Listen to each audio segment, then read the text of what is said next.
வணக்கம் and welcome to delight cinemas. இந்த வீடியோவில் பார்த்தீங்கன்னா டைரக்டர் நிதிலன் சாமிநாதனுடைய இயக்கத்தில் மக்கள் செல்வன் விஜய் சேதுபதி நடித்து இப்போ தேட்டர்ஸில் ஓடிட்டு இருக்கிற படம் மகாராஜா. இந்த மகாராஜா படத்தில் இருக்கக்கூடிய ஹிடன் டீட்டெயில்ஸ் பற்றி தான் இந்த வீடியோவில் நம்ம பார்க்க போகிறோம். ரொம்ப நாள் ஆச்சு ஒரு படத்துக்கு ஹிடன் டீட்டெயில்ஸ் வீடியோ போட்டு. அதுவும் இந்த மகாராஜா படத்தில் பார்த்தீங்கன்னா நிறைய இன்ட்ரெஸ்டிங்கான ஹிடன் டீட்டெயில்ஸ் அண்ட் டீட்டெயிலிங்ஸ் எல்லாமே இருக்குது.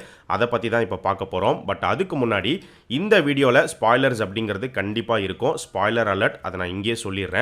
பொதுவாக ஒவ்வொரு படத்தை டீகோட் பண்ணுறதுக்கு முன்னாடி ஆரம்பத்திலே ஸ்பாய்லர் அலர்ட் வந்து நம்ம கொடுத்துருவோம். பட் இந்த மகாராஜா படத்தை பொறுத்த வரைக்கும் கொஞ்சம் அழுத்தி சொல்ல வேண்டியது இருக்குது. ஏன்னா இந்த படம் வந்து ஒரு த்ரில்லர் ஃபிலிம். இந்த படத்தில் நிறைய இன்ட்ரெஸ்டிங்கான ட்விஸ்ட் அண்ட் டர்ன்ஸ் எல்லாமே இருக்குது. ஸோ படம் பார்க்குறதுக்கு முன்னாடியே அதெல்லாம் உங்களுக்கு தெரிஞ்சிருச்சு அப்படின்னா கண்டிப்பாக படம் பார்க்குற சுவாரஸ்யம் அப்படிங்கிறது கம்மியாயிடும். ஸோ அதனால தான் சொல்கிறேன், படம் பார்க்காதவங்க தயவு செஞ்சு படம் பார்த்துட்டு வந்து அதுக்கப்புறமா இந்த வீடியோ பாருங்கள். நம்ம சேனலுக்கு நீங்கள் புதுசாக இருந்தீங்கன்னா சேனலை சப்ஸ்கிரைப் பண்ணி சப்போர்ட் பண்ணுங்கள். இப்போ வாங்க வீடியோக்குள்ளே போகலாம். இந்த மகாராஜா படத்தோடைய ஸ்டார்டிங் எடுத்துக்கிட்டோம் அப்படின்னா இந்த படத்தை இவங்க எப்படி ஆரம்பிப்பாங்க அப்படின்னு பார்த்தீங்கன்னா, ப்ரொடியூசர் அண்ட் ஆக்டரான தேனப்பன் அவர் இந்த படத்தில் நடிச்சிருப்பாரு. ஸோ அவர் வந்து பாட்டு பாடிக்கிட்டு இருப்பார். அவருடைய பாட்டிலிருந்து தான் இந்த படத்தை வந்து ஓப்பன் பண்ணுவாங்க. அதே மாதிரி இந்த படத்தோடைய டைரக்டர் நிதிலன் இவருடைய முதல் படமான குரங்கு பொம்மை படமும் பார்த்தீங்கன்னா இதே மாதிரி தான் ஸ்டார்ட் ஆகும். அந்த படத்திலும் தேனப்பன் வந்து ஒரு முக்கியமான கேரக்டர் வந்து ப்ளே பண்ணியிருப்பாரு. ஸோ அந்த படத்தோடைய ஆரம்பத்தில் பார்த்தீங்கன்னா தேனப்பன் வந்து மூன்றாம் பிறை படத்திலிருந்து கண்ணே கலைமானை சாங் வந்து பாடுவார். அப்படிதான் அந்த படத்தை ஸ்டார்ட் பண்ணியிருப்பாங்க. இந்த மகாராஜா படத்தில் பார்த்தீங்கன்னா தேனப்பன் வந்து செவ்வந்தி பூவுக்கும் தென்பாண்டி காற்றுக்கும் அப்படிங்கிற ஒரு பாட்டு, அந்த பாட்டு வந்து புத்தம் புது பூவே அப்படிங்கிற ஒரு படத்தில் வரும். அந்த படத்தோடைய ஹீரோ யார் அப்படின்னு பார்த்தீங்கன்னா ஆக்டர் ராம்கி. இந்த படத்தில் தேனப்பன் வந்து அவருடைய சலூன் கடைக்கும் ராம்கி சலூன் அப்படிங்கிறதான் பேராக வச்சிருப்பாரு. ஸோ மேபி இந்த படத்தில் தேனப்பன் கதாபாத்திரம் வந்து ராம்கியோடைய ரசிகராக இருக்கலாம். ஆக்டர் ராம்கி எடுத்துக்கிட்டோம் அப்படின்னா அவர் எதுக்கு ஃபேமஸோ இல்லையோ அவருடைய ஹேர் ஸ்டைல், ஹேருக்கு வந்து அவர் ரொம்ப ஃபேமஸ். எப்படி உங்களுடைய ஹேரை மெயின்டைன் பண்ணுறீங்க, அதுக்கு பின்னாடி இருக்கக்கூடிய சீக்ரெட் என்ன அப்படிங்கிற இந்த ஒரு கேள்வியை இப்போ வரைக்கும் எல்லாருமே ஆக்டர் ராம்கி கிட்ட கேட்டுட்டு தான் இருக்காங்க. ஸோ அவருடைய பேரை சலூனுக்கு வச்சது நல்ல ஒரு கனெக்டாகவே இருந்துச்சு. எப்படி தேனப்பன் வந்து அவருடைய சலூனுக்கு ராம்கி சலூன் அப்படிங்கிற பேர் வச்சிருப்பாரோ அதே மாதிரி விஜய் சேதுபதி அவர் ஓனர் ஆனதுக்கு அப்புறமா அவருடைய சலூனுக்கு வந்து பார்த்தீங்கன்னா அவருடைய பொண்ணுடைய பேர் ஜோதி சலூன் அப்படிங்கிறதான் பேராக வச்சிருப்பாரு. அதே மாதிரி இந்த படத்தோடைய வில்லனான அனுராக் கஷ்யப் எடுத்துக்கிட்டோம் அப்படின்னா அவர் வந்து ஒரு எலக்ட்ரிக்கல் கடை வச்சிருக்கிற மாதிரி காமிச்சிருப்பாங்க. ஸோ அந்த கடையுடைய பேர் பார்த்தீங்கன்னா அவருடைய மனைவி பெயர் கோகிலா எலக்ட்ரிக்கல்ஸ் அப்படிங்கிறதான் பேரா வச்சிருப்பாரு.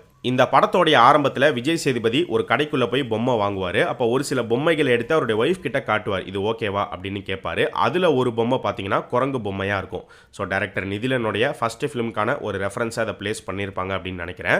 ஸோ விஜய் சேதுபதி வந்து அந்த கடையில் பொம்மை வாங்கினதுக்கு அப்புறமா இன்னொரு பொருளுமே வந்து வாங்குவார்.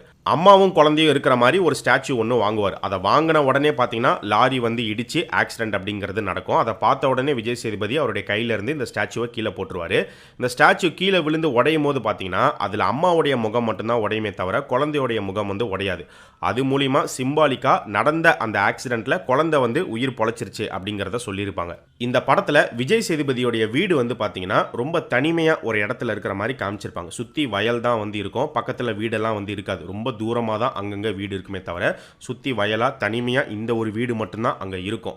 எதனால இப்படி ஒரு வீடை காமிச்சிருக்காங்க அப்படின்னு பார்க்கும்போது இதுவுமே வந்து சும்மாலாம் காட்டலை, இதுக்கு பின்னாடியுமே ஒரு டீட்டெயில் அப்படிங்கிறது இருக்கு.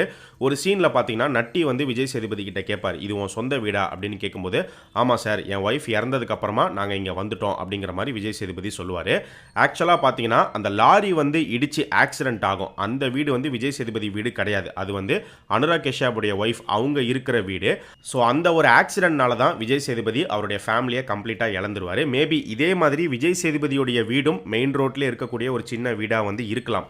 இந்த ஆக்சிடென்ட்க்கு அப்புறமா இனிமே மெயின் ரோட்ல வந்து இருக்க வேண்டாம், வேற எங்கேயாச்சும் தனிமையாக உள்ள ஏதாவது ஒரு வீடாக பார்த்து போயிடலாம் அப்படின்னு சொல்லி கூட இந்த மாதிரி தனிமையான ஒரு இடத்துல ஒன்று இவர் வீடு கட்டியிருக்கலாம், இல்லை வீடு வாங்கியிருக்கலாம். மயங்கியிருந்த விஜய் சேதுபதி கண் முழிப்பார். அவர் கண் முழிச்சு பார்க்கும்போது அவருக்கு நேராக அந்த டோல் பிளாசா பேப்பர் இருக்கும். ஸோ அந்த இடத்துல அந்த பாம்பு மூலியமாக தான் விஜய் சேதுபதிக்கு ஒரு ஃபர்ஸ்ட் லீடு கிடைக்கிற மாதிரி வந்து காமிச்சிருப்பாங்க. அதே மாதிரி போலீஸ் ஸ்டேஷன் சீனில் பார்த்தீங்கன்னா மேலேருந்து உடஞ்சி விழுந்த உடனே அங்கேருந்து ஒரு பாம்பு வரும். அதை பார்த்துட்டு போலீஸ் எல்லாருமே தெரிச்சு ஓடுவாங்க. அப்போ விஜய் சேதுபதி பயப்பட மாட்டார், அவர் தான் அந்த பாம்பை கையில் எடுத்துகிட்டு வந்து நிற்பார். ஸோ அதை பார்த்துட்டு தான் போலீஸ் வந்து பயந்து போய் இன்ஸ்பெக்டர் வரட்டும் பேசிக்கலாம் அப்படின்னு சொல்லி அவரை உள்ள உட்கார வைப்பாங்க. வீடு, போலீஸ் ஸ்டேஷன் இந்த ரெண்டு இடத்துலையுமே எதர்ச்சியா பாம்பு உள்ள வந்துருச்சு அப்படிங்கிற மாதிரி காட்டாம அதுக்குமே டீடைலிங் பண்ணியிருப்பாங்க. விஜய் சேதுபதியுடைய வீடு எடுத்துக்கிட்டிங்கன்னா அவருடைய வீட்டை சுற்றி வயலாக இருக்கும். ஸோ வயலில் வந்து பாம்பு இருக்கும். அப்படி ஒரு பாம்பு தான் அவருடைய வீட்டுக்குள்ளே வருது அப்படிங்கிற மாதிரி காமிச்சிருப்பாங்க. போலீஸ் ஸ்டேஷன் எடுத்துக்கிட்டோம் அப்படின்னா அங்கேயுமே பாம்பு எதிர்ச்சியாலாம் வரல. அங்கே ஒரு பாக்ஸில் வந்து நிறைய எலி இருக்கிற மாதிரி காமிச்சிருப்பாங்க. ஸோ அதனால தான் அந்த இடத்துல பாம்பும் இருக்குது அப்படிங்கிற மாதிரி டீட்டெயிலிங் பண்ணியிருப்பாங்க.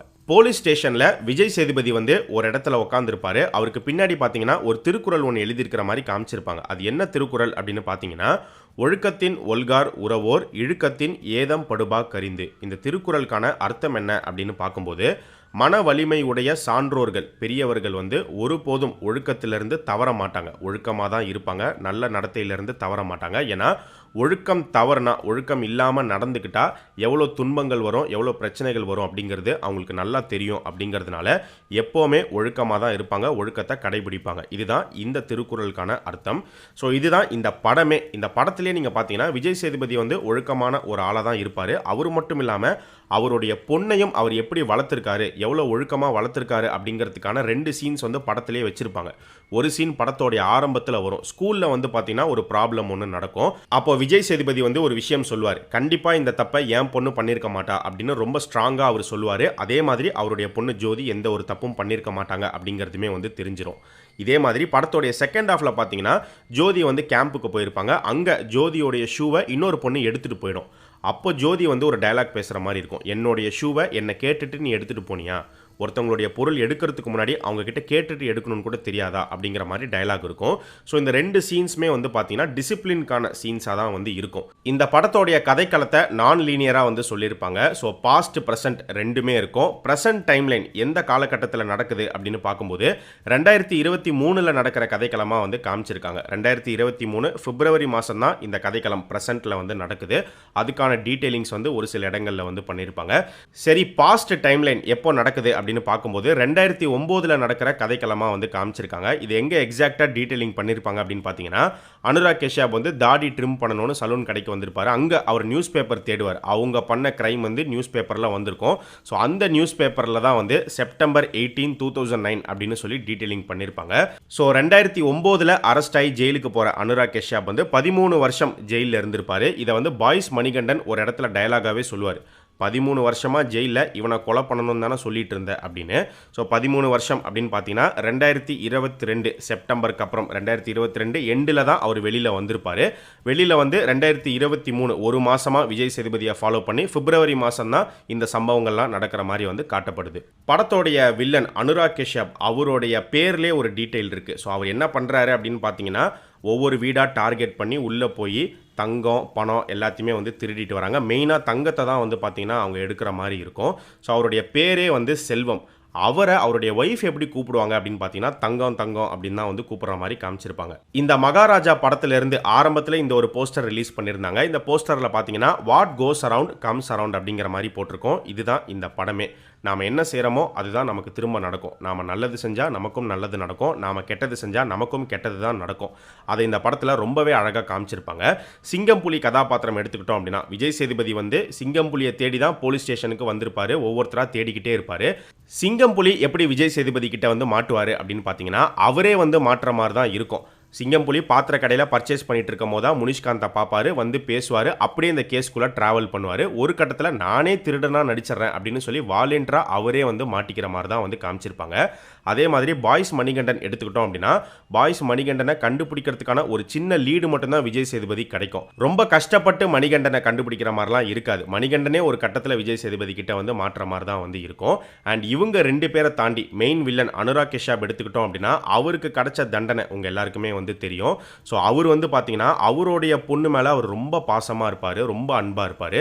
சிம்பிளாக சொல்லணும் அப்படின்னா அவருடைய பொண்ணுனா அவருக்கு உயிர், மற்றவங்க பொண்ணுனா டேஷ் அப்படிங்கிற மாதிரி தான் அவர் இருப்பார். ஸோ அதனால தான் கடைசியாக அவருக்கு ஒரு மிகப்பெரிய தண்டனை அவருக்கு கிடச்சி அவரே சாகிற மாதிரி வந்து காமிச்சிருப்பாங்க. இதே போஸ்டரில் இன்னொரு இன்ட்ரெஸ்டிங்கான டீட்டெயிலுமே இருக்குது. ஸோ ஒரு மலையில் வந்து பார்த்தீங்கன்னா விஜய் சேதுபதியோடைய முகம் தெரியும். அந்த மலைக்கு மேலே ஒரு ராஜா செஸ் காயின் இருக்கும். அதுக்கு மேலே வந்து ஒரு ஈகிள் பறக்கிற மாதிரி காமிச்சிருப்பாங்க. இன்னொரு மலையில் வந்து அனுராக் கஷ்யப்புடைய முகம் தெரியும். அவருக்கு மேலே ஒரு ராஜா செஸ் காயின் இருக்கும். அதுக்கு மேலே ஒரு ஓனாய் இருக்கிற மாதிரி காமிச்சிருப்பாங்க. சிம்பிளாக சொல்லணும் அப்படின்னா விஜய் சேதுபதியை ஈகிள் கூட கனெக்ட் பண்ணியிருக்காங்க, அனுராக் கஷ்யப்பை வந்து உல்ஃப் கூட கனெக்ட் பண்ணியிருக்காங்க. படத்தில் எந்த வகையில் கனெக்ட் ஆகுது அப்படின்னு பார்க்கும்போது உல்ஃப் எடுத்துக்கிட்டிங்கன்னா ராத்திரி தான் வேட்டையாடும், கூட்டமாக தான் வேட்டையாடும். அதே மாதிரி தான் அனுராக் கஷ்யப்பும். அவரும் அவருடைய கூட்டாளியுமே வந்து பார்த்தீங்கன்னா ராத்திரி நேரம் ஒவ்வொரு வீடாக வந்து டார்கெட் பண்ணி போயிட்டு தங்கம் பணம் எல்லாத்தையுமே வந்து கொள்ளையடிப்பாங்க.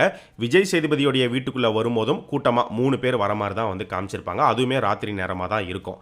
அண்ட் உல்ஃப் எல்லாமே வந்து பார்த்தீங்கன்னா அதோடைய ஃபேமிலியை பயங்கரமாக வந்து ப்ரொடெக்ட் பண்ணும். அதே மாதிரி தான் அனுராக் கஷ்யப்பும். ஸோ பகலில் பார்த்தீங்கன்னா ரொம்ப நார்மலான ஒரு லைஃப் தான் அவர் லீட் பண்ணிட்டு இருப்பார். அவருக்குன்னு ஒரு வேலை இருக்கும், அவருக்குன்னு அழகான ஒரு குடும்பம் ஒன்று இருக்கும். அவருடைய ஃபேமிலியை பொறுத்த வரைக்கும் அவர் ரொம்ப நல்லவர், ரொம்ப அன்பான பாசமான ஒரு அப்பா அப்படி தான் வந்து காமிச்சிருப்பாங்க. விஜய் சேதுபதி கழுகு கனெக்ட் என்ன அப்படின்னு பார்க்கும்போது ஈகிளை வந்து ராஜாலி அப்படின்னு சொல்லுவாங்க, கிங் ஆஃப் ஸ்கை. அதே மாதிரி இந்த படத்தில் விஜய் சேதுபதியோடைய பேர் வந்து மகாராஜா. ஸோ ராஜா கனெக்ட் வந்துடுது. அது மட்டும் இல்லாமல் ஈகிள் வந்து பார்த்தீங்கன்னா தனியாக தான் வேட்டையாடும். அதே மாதிரி இந்த படத்தில் நம்ம மகாராஜா அவருமே வந்து பார்த்தீங்கன்னா அவருடைய ரிவெஞ்சை வந்து தனியாக தான் எடுக்கிற மாதிரி காமிச்சிருப்பாங்க. ஸோ இந்த மாதிரி இன்னும் நிறைய இன்ட்ரெஸ்டிங்கான ஹிடன் டீடைல்ஸ் இந்த மகாராஜா படத்தில் இருக்குது. நம்ம இன்னும் ஃபுல்லாக கம்ப்ளீட் பண்ணி முடிக்கல. அதை எல்லாத்தையுமே இன்னொரு வீடியோவில் நம்ம தனியாக பார்க்கலாம். மேபி படம் ஓடிடியில் வந்ததுக்கப்புறமா பிக்சர்ஸோட பார்த்தா இன்னுமே கிளாரிட்டியாக இருக்கும் அப்படின்னு நினைக்கிறேன். ஸோ இந்த மகாராஜா படத்தில் நீங்கள் நோட் பண்ண டீடைல்ஸ் ஏதாவது இருந்தால் அது என்ன அப்படிங்கிறத இந்த வீடியோவுடைய கமெண்ட் செக்ஷனில் சொல்லுங்கள். இந்த வீடியோ உங்களுக்கு பிடிச்சிருந்துச்சுன்னா உங்கள் ஃப்ரெண்ட்ஸுக்கு ஷேர் பண்ணுங்கள். மறக்காமல் நம்ம சேனலுக்கு சப்ஸ்கிரைப் பண்ணுங்கள்.